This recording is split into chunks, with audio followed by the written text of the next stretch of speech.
한국 태권도 선수의 비매너 논란이 프랑스 올림픽을 뒤흔들고 있는 가운데 많은 태권도 전문가들과 팬들은 경기 장면을 자세히 보면 절대 비매너가 아니다라고 반박하고 있어 또 다른 팬들의 이목이 집중되고 있습니다.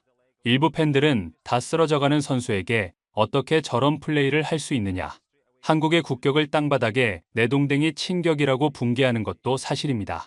하지만 몇몇 태권도 전문가들은 스포츠를 전혀 모르고 하는 말이라고 말하며 비매너처럼 보이는 저 행동은 사실 상대방 선수를 보호하려는 의도로 한 플레이라는 다소 의외의 분석을 내놓아 전 세계 태권도 팬들을 어리둥절하게 만들고 있습니다.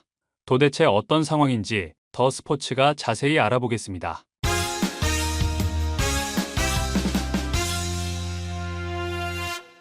태권도 신성 박태준이 금빛 발차기에 성공했습니다.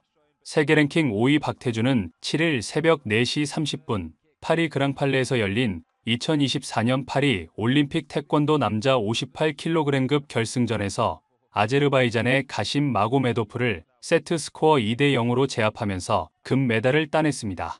박태준은 이날 승리로 생애 첫 올림픽에서 금메달을 목에 걸었으며 한국 태권도의 남자 58kg급 한도 풀었습니다.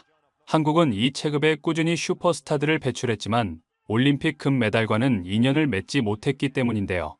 2012년 런던 대회에선 이대훈이 은메달, 2016년 리우 대회에선 김태훈이 동메달, 직전 도쿄 대회에선 장준이 동메달에 머물렀기 때문에 국내 태권도 관계자들의 기쁨은 더욱 클 수밖에 없었습니다.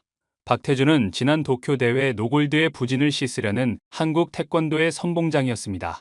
그도 그럴 것이 지난 2월 올림픽 선발전에서는 세계 랭킹 3위의 장준을 제치고 파리 올림픽 출전권을 따내는 파란을 일으키며 국내 태권도계를 뒤흔들었기 때문인데요.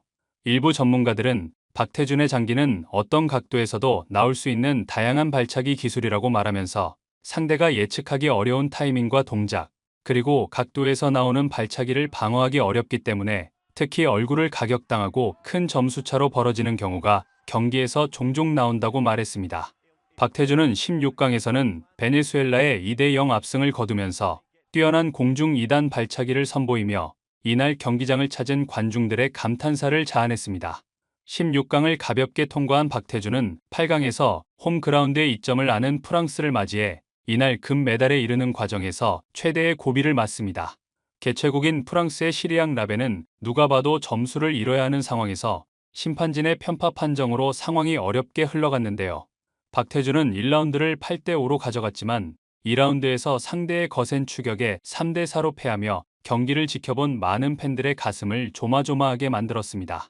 운명의 3라운드에서 박태준은 끌려다니다 몸통 발차기를 연속으로 성공시키며 승부를 단번에 뒤집어버려 이날 경기장을 찾은 프랑스 관중들의 입을 다물게 했다는 후문입니다. 8강에서 어려운 승리를 거둔 후 박태준은 금메달을 위해서는 고비를 넘겨야 하는데 잘 넘겼다고 안도의 한숨을 쉬었습니다. 4강 상대는 세계 랭킹 1위 튀니지의 모하메드 칼릴 젠두비였습니다. 젠두비는 강력한 우승 후보로 꼽히며 8강전에서 베일리 루이스를 라운드 점수 2대 0으로 완파했습니다. 젠두비는 직전 열린 도쿄 대회은 메달리스트로 당시 준 결승에서 세계 랭킹 3위인 한국의 에이스 장준을 제압했던 강호입니다. 박태준은 초반부터 상대를 강하게 몰아붙이며 머리 공격을 연이어 성공시키는 등 기대했던 것보다 손쉽게 승리를 거머쥐어 이날 승부가 난전일 것이라는 전 세계 태권도계의 예상을 완전히 뒤엎어버렸습니다. 세트 스코어 2대 0 완승을 거둔 후 박태준은 모두가 예상했던 선수가 올라와서 공격적으로 하는 작전으로 나섰다.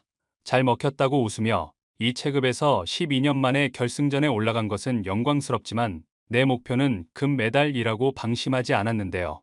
결승전 상대는 세계 26위 아제르바이잔의 마고메도프 선수였습니다.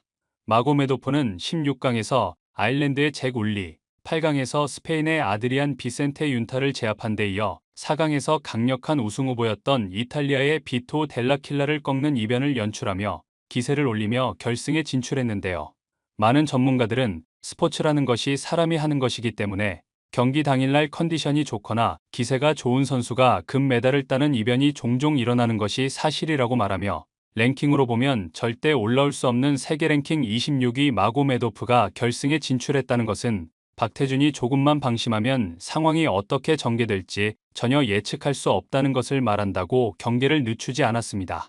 경기가 시작되자 박태준은 6초 만에 몸통차기를 성공시키며 리드를 잡았는데요. 경기 시작 1분 후 이날 가장 논란이 되는 상황이 만들어집니다. 마고도 메프는 경기 중 박태준을 찬 왼발의 발목 부분이 꺾이면서 왼발 바깥쪽 종아리 근육에 엄청난 무리가 오며 왼발을 잘 쓰지 못하게 되는데요.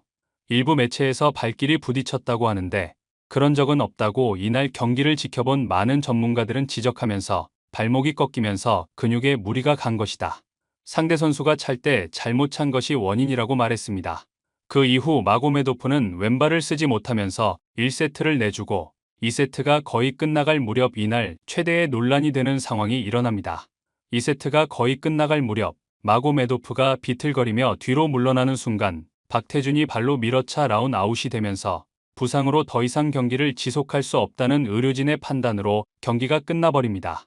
이 장면을 두고 일각에서는 다친 선수를 저렇게 모질게 밀어버리고 계속 공격하는 것이 스포츠 정신이냐고 말하면서 박태준의 비매너에 눈살이 찌푸려진다. 금메달을 반납하라고 날선 반응을 보이는 것도 사실입니다. 이 주장에 대해 일부 전문가들은 박태준이라서 저렇게 발로 밀어차 라운아웃을 시킨 것이라고 말하면서 방어를 제대로 못하는 상황이기 때문에 얼마든지 발로 상대의 얼굴을 가격해 더 높은 점수를 받는 비열한 공격을 할 수 있었다. 박태준은 상대의 부상을 악화시키지 않는 방법 중 가장 안전한 방법인 라인아웃을 선택한 것이라고 말했습니다. 이들은 이어 상대도 금메달을 따기 위해 경기를 포기할 수 없었던 것이다. 하지만 상대팀 코칭 스태프가 선수 보호를 위해 1라운드가 끝나고 바로 기곤을 했어야 했는데 그 판단이 늦어져 이런 사단이 난 것이라고 말했는데요. 경기가 끝난 후 시상식 장면에서 박태준은 마고메도프 선수를 부축해 시상식에 입장하고 메달이 수여된 후에도 마고메도프 선수를 끝까지 부축해 경기장을 퇴장해 이날 경기장을 찾은 많은 태권도 팬의 극찬의 박수갈채를 받았습니다. 다수의 해외 매체들은 박태준이 상대가 부상으로 쓰러진 후 보여준 진정한 스포츠맨십은 왜 전 세계가 한국 선수들에게 열광하는지 그 이유를 알 수 있었던 대목이라고 보도하면서 일부 스포츠 팬들이 비매너 논란을 부추기지만 상대가 포기하지 않는 상황에서 부상을 입히지 않으려는 의도였다는 것을 모르고 하는 말이다. 박태준은 경기 중에 상대를 존중하는 모습을 보였고 경기 후에도 상대를 존중하는 모습을 보였다. 마고메도프 선수 역시 이 상황을 너무나 잘 알기 때문에 박태준의 금메달을 진정으로 축하해주는 모습에서 진정한 두 사나이의 스포츠맨십을 볼 수 있었다고 말해 많은 팬들의 박수갈채를 받았습니다. 구독, 좋아요, 좋은 댓글은 불타는 제작 열정을 더욱 불타오르게 합니다. 이상 더 스포츠였습니다.